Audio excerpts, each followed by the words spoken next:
Chapter 1179 just dropped, and you know what that means. Gotta get into it, review it, break it down. Let's see what Oda's cooking up. Chapter 1179 is titled Nerona Imu Descends. You already know it's gonna get wicked. The cover page, we see Ace and Yamato, one of the favorited duos in the One Piece verse, and they took some boar piglets on a field trip to the wetlands, and Tama is also with them. On page 1, the actual meat and potatoes, you know, what the people want to see, we pick up right where we left off in the last chapter. It's been super nice. You know, every end of the chapter, you know, sometimes when we get a cliffhanger, we, at the beginning of the next chapter, would jump somewhere else. Last couple chapters, Oda's he just keeps on feeding us. So we pick up right where we left off, with Imu declaring that they will be leaving the Holy Land to the Gorosei. And in this chapter, we're seeing the Gorosei are pushing back on that a little bit. You know, which rightfully so. You know, it's kind of a big deal for Imu to just go reveal themselves to the lower world, just all willy-nilly. But then Garling steps in, and he seems to be one of the most competent elders. I mean, he's been on the job maybe a week or two, and he's already making some better decisions than the ones who have been here for potentially hundreds and hundreds of years. But he steps in and reminds them, which I was thinking last chapter, the Holy Land is still kind of up in arms. You know, there's some chaos going on, so they can't exactly afford to be sending a lot of military force to unnecessary places. Like, the Holy Land needs to be top priority, and keeping the world under control is a top priority. In the middle of this conversation with the elders, Garland gets a transponder snail call from York, who we were wondering, I mean, obviously was promised being a celestial dragon, but was that actually in the cards? In this chapter, we do see that York is working for the WG now. So she is in a power plant at Marie Joie and is complaining about the food shortage. That's a really big problem when you have greed hanging around the island, is not having anything for them to indulge in. So yeah, a little call complaining about that, and Garling does not care. He just wants her to do her job, but then he remembers that Vegapunk did also have a streak of rebelliousness in him. So it makes sense. She is part Vegapunk. Also the greed part. That's just a ticking time bomb, no matter whose side she's on. Garling hangs up the transponder snail call, and back to the conversation with the rest of the elders, where they are begging Imu to not leave the castle, and they begin to question if all these events are merely coincidence after Nika has come back, or if this was all meant to be. Also, during this conversation, the elders suggest sending some Navy admirals to Elbaf to take care of the situation. Admirals, plural, so 2 to 3. And even they say it wouldn't be enough. All the other events that are going on around the world, which, wonder if we're going to get some more insight to that. But yeah, they're too busy dealing with that to possibly also go fight Elbaf. Imu then comes to the conclusion that this was all inevitable, and we see a flash to Roger, Harold, Shanks, Luffy, Loki, Blackbeard, all of Imu's enemies, all of the ops, and ends this little thought bubble, all the, you know, the kind of flashbacks of all these moments. And Imu wants Vivi. I'm under the theory that is what will get the Straw Hats to pursue Marie Joie, is probably Vivi getting kidnapped, because looks exactly like Lily. A whole bunch of other stuff, but that seems like where this is going to be going. Imu, after having this realization, or maybe they've had this realization for a while and it's just time to act, opens up the pentagram, getting ready to teleport as the elders one last time just beg and plead, except for Garling, who's the only one who's like, guys, once the Great One has made a decision, no one can change their mind. We pan back to Elbaf, where we are in the Sun Realm, and we are with Zoro's group, who has found Saint Summers still on the ground, somehow still alive, and Gerd is just pulling him apart and like back together like you would play with magnets when you were a kid. Just super disrespectful. And then they also find his metal heart on the ground, confirmed.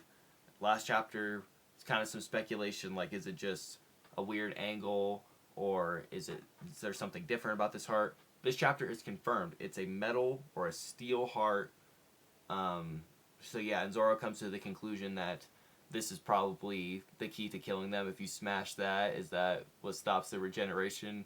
And Summers has like this scared look of like, oh shit, he just figured out the key. Yeah, I have a feeling that's gonna be the way for if you don't have Conqueror's Haki to actually beat the immortal beings, is somehow get their heart on the ground and then smash that heart and then it's over. But you would also think Loki stepped on him, so is the force of the Needhog not enough to crush the heart? Like, what does it take to break this thing? Over at the Walrus School, Usopp and Brook are still wounded. Frankie and Jinbei are looking after him. Sanji is still just disrespecting Killingham. Killingham saying, "Oh, I'll remember your name, Sanji. Like, don't forget this. Do you remember my name?" And Sanji's like, "I already forgot. Like, I do not care." We then see that Gunko is still frozen in the ice, just solid, hasn't melted a single millimeter. Loki is over at the library now as well, and he's looking at it, just a huge block of ice, and he's like, how did this get frozen? Like, this is like Ragnar's power right here. And Lilith explains that it's not necessarily frozen, just the ODCs absorbed all the thermal energy, which, you know, makes sense. Luffy and Loki have gotten their hands on some food, but unfortunately that is also frozen. So Loki and Ragnar are not having a hard time as much. You know, obviously it's not ideal, but they're giants, so they can easily eat it.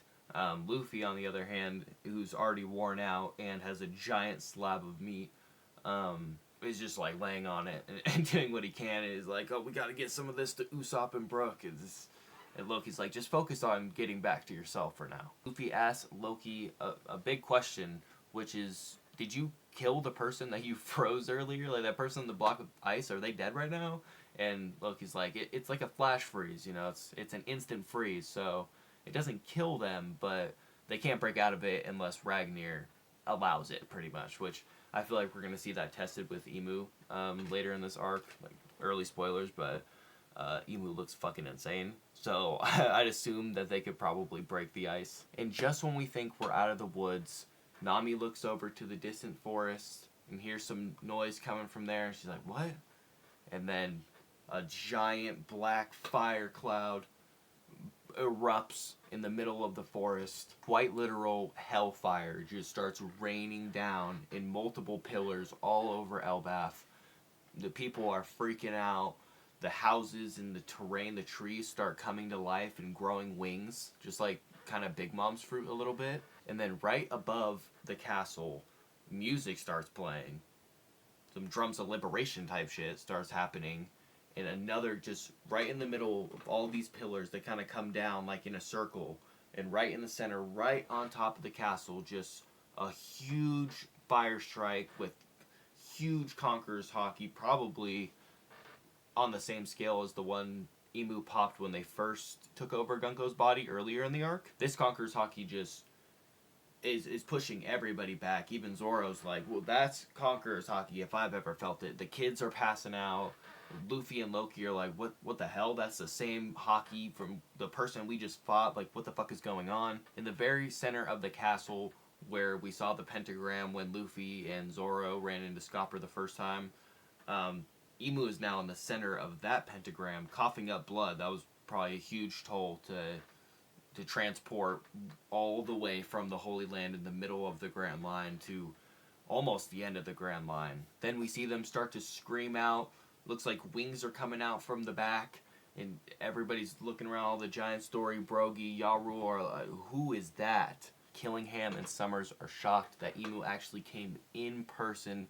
They're shitting bricks. They know they just looked absolutely awful, and they're definitely gonna get fucking scolded for this later. We see a shaded figure sitting atop one of the towers on the castle, and this is none other than the true reveal of the King of the World, World Government Creator, one of the first 20, Ability, Devil's Fruit, King of the World, Saint Nerona Imu.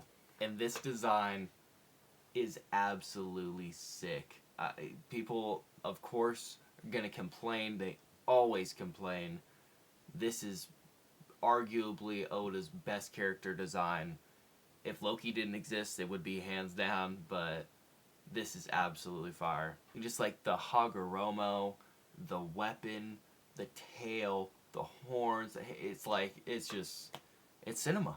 We also get the close-up, so we got the tattoo on the hand, and we see the ringed eyes, and just the horns up close, and it's, they are actually the devil's fruit. That's just, oh, things are about to get wicked. When I tell you I need to see Luffy and Loki versus actual Imu, you do not understand. Like, this is going to be the greatest arc of One Piece to date. It's obviously probably going to get better in the final war, but right now, I did not think we would get this reveal in Elbaf.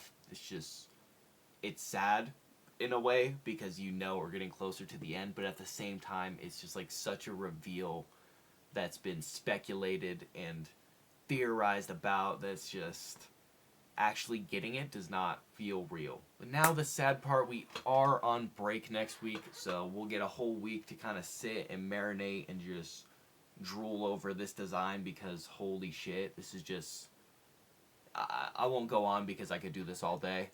But yeah, that's all this one has to offer, but I will catch you guys in the next one. Peace.